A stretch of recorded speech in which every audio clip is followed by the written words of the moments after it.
ہوں کہ اللہ کے نبی صلی اللہ علیہ وسلم نے ارشاد فرمایا الدعاء محجوب عن اللہ حتی یصلی علی النبی صلی اللہ تعالی علیہ وسلم.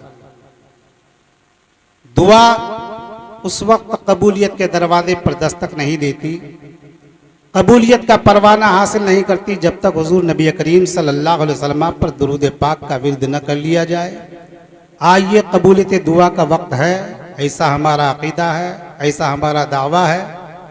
تو آئیے اپنی اسی دعوے کو اپنی عقیدت کا محور بناتے ہوئے ایک مرتبہ نہایت ہی خلوص و عقیدت کے ساتھ اپنے نبی کی بارگاہ میں ایک مرتبہ درود پاک کا ورد کر لیں اور جھوم جھوم کر پڑھیں.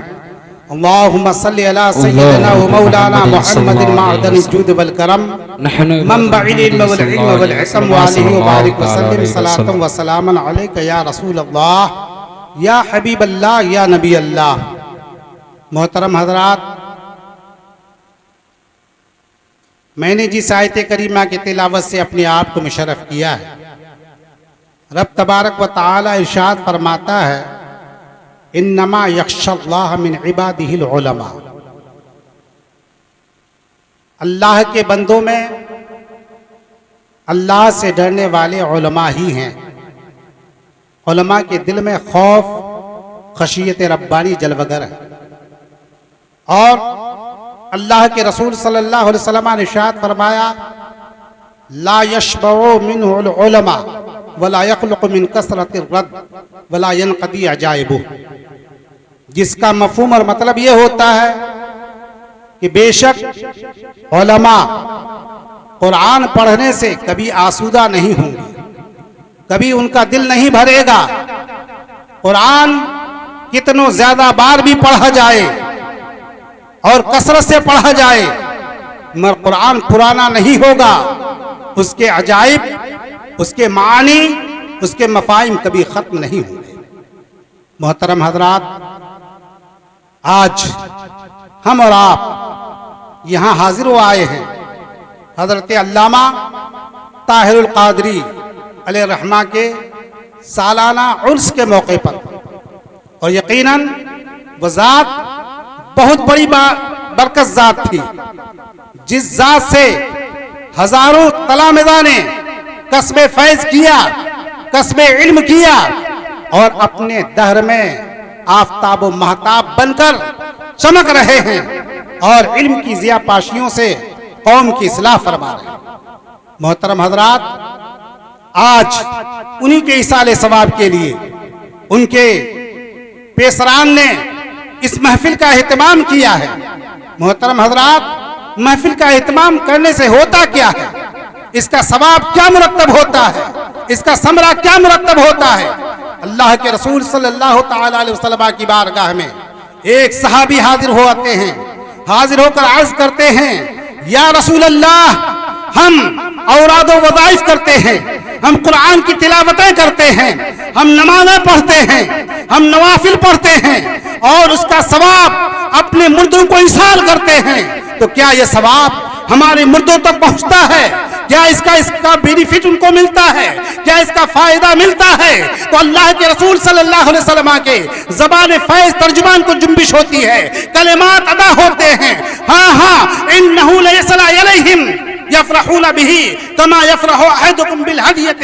جس کا مفہوم اور مطلب یہ ہوتا ہے کہ ہاں ہاں یہ جو ایصال ثواب کیا جاتا ہے، یہ جو تلاوتیں کی جاتی ہیں، یہ تسبیح و تہلیل کیا جاتا ہے، یہ اوراد و وظائف کیے جاتے ہیں، یہ سب کے سب مردوں کو پہنچتے ہیں اور ان سے ایسے ہی وہ خوش ہوا کرتے ہیں، ایسے ہی مسرور ہوا کرتے ہیں جیسے زندے میں ایک زندہ دوسرے کو تحفہ تحائف دے کر خوش ہوتا ہے اور تحفہ تحائف پانے والا خوش ہوا کرتا ہے. اسی طرح مردے کو جب ایصال ثواب کیا جاتا ہے یہ ان کے لیے تحفے کے منزل میں ہے اور اسے پا کر وہ خوش ہوا.